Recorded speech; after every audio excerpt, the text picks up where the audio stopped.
everybody. I'm not the teacher. I'm the tech guy who does Zoom and web live. But your teacher should be here in just a second. Oh, here comes your teacher, Professor McCord, right now. Hi, everybody. I'm a sock puppet. We're going to talk about the nature of philosophy here. Oh, no, I'm just joking. That was just a little joke. What is philosophy? Well, in Greek, the word philosophy... Question, Bobby?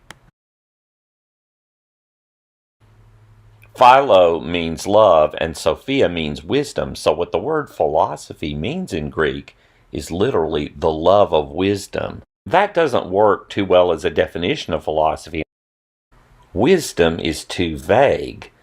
It can mean too many different things to too many different people. For example, if you ask a Christian priest or a Muslim imam what wisdom is, they might give a very different answer from a philosophy professor who studies John Stuart Mill, or from an atheist who doesn't think there is a God.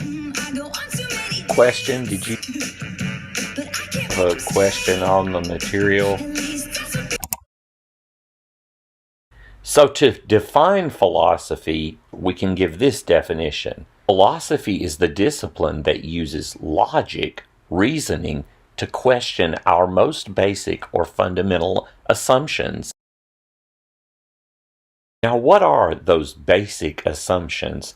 Well, I would define them as assumptions that other areas of thought make and refuse to question, sort of the sacred cows of... Did you have a question, Bobby?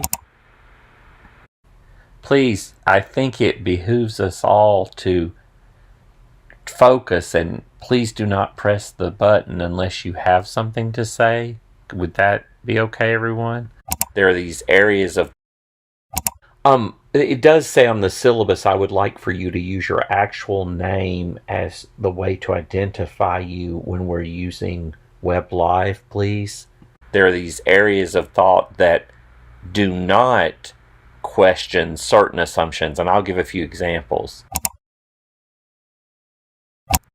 You know what? These interruptions are just getting out of hand here. So what I'm going to do is I'm going to show you a video that will explain what I'm talking about, these areas of thought that make these certain sacred cow assumptions that philosophy is unwilling to make.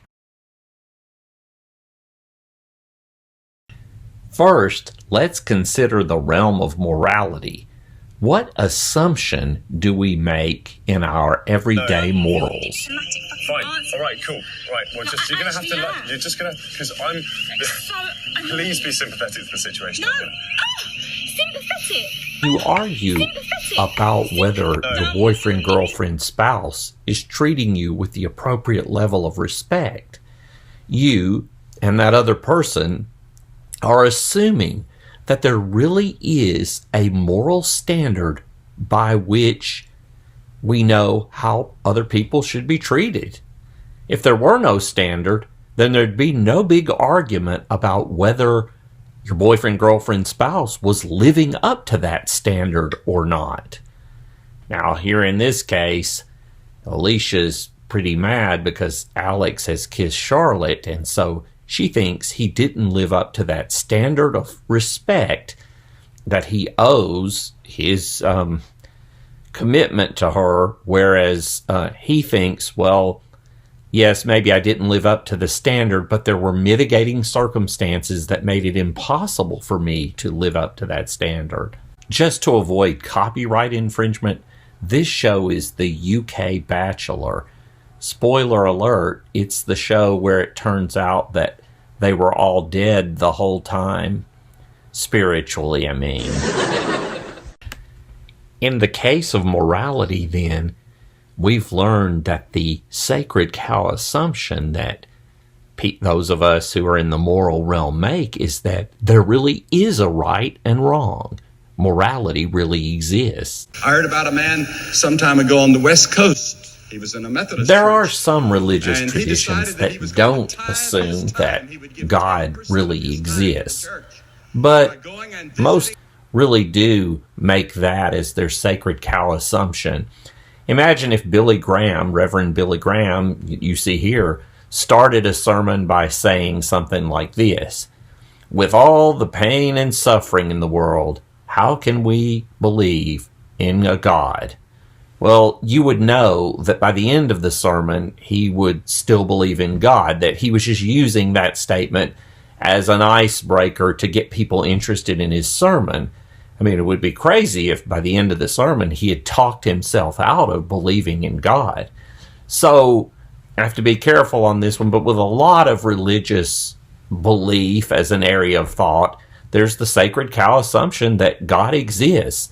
But we'll see in this philosophy class that philosophy has that as an open question. It doesn't assume that God does not exist, but it doesn't assume that he does exist. So it looks at the pros and cons and tries to come to an answer about whether we ought to believe that God exists. So the sacred cow assumption in religious thought is often, at least, that there's a God. Hydrogen bomb appeared on the public In horizon. science, there's no statement that is immune from revision in light of further evidence. That is to say, even water is H2O could be changed in science if evidence came out tomorrow that water is not H2O. Imagine if the hydrogen in H2O, if it wasn't really hydrogen, it was just XYZ masking itself as hydrogen. If they found that out, well, then they would revise the belief, and scientists would no longer believe that water is H2O. Well, so it's strange to say then that science would have a sacred cow assumption. However, there is one sacred cow assumption in science, and it's the belief that humans are capable of knowing, that humans can have knowledge. You can't run an experiment to determine if people are capable of having knowledge, because the very act of running the experiment assumes that people are capable of knowing and interpreting the data or the results of the experiment. So this kind of leads us into what in philosophy is the matrix problem. How do you even know that you're in a room with other people, or how do you know that you're looking at your device right now? Philosophy calls that into question in epistemology. It's called the unit on the theory of knowledge. Can we really know anything? Is it possible that the only thing we can know is that we don't know anything at all? And in this class, when we look at the philosopher René Descartes, we'll see him investigating whether humans are capable of having knowledge. So what do I love about philosophy? Philosophy is the one discipline that uses the tool of logic to question all those assumptions that the other areas of thought refuse to question. So in philosophy, we do ask whether God exists. In philosophy, we do ask if there really is a right and wrong, about the nature of morality. And in philosophy, we do ask, can human beings know? That's what I love about philosophy, and it's also the definition of philosophy. Here are the branches of philosophy. Logic uses evidence or lines of reasoning to support a claim or idea. I'm pale, my stomach hurts, therefore I'm sick. Metaphysics deals with the question of what sort of stuff exists. Are you made only of physical body like tables and chairs? Or do you have a non-physical, supernatural soul that is part of what you are? Epistemology is the study of knowledge. Can we know anything? If so, what? Do you know you're in a room with other people and desks? Or right now that you're sitting there looking at a device? Philosophy of religion mainly deals with the question of whether God exists. Can God's existence be proven or disproven? And ethics deals with the nature of right and wrong. Are some actions right and some wrong? Are some moral principles true for everyone? Or is morality relative to the culture or the individual? Or maybe there's no morality. Maybe it's just a superstition we believe in, like we talked about before. Oh, Bobby, we're at the end now. Did you have a question?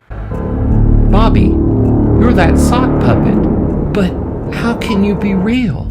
Well, you made me real. You put the magic marker eyes on me, and it's like a twist ending. Oh, hey guys, sorry I'm running a little late for class here.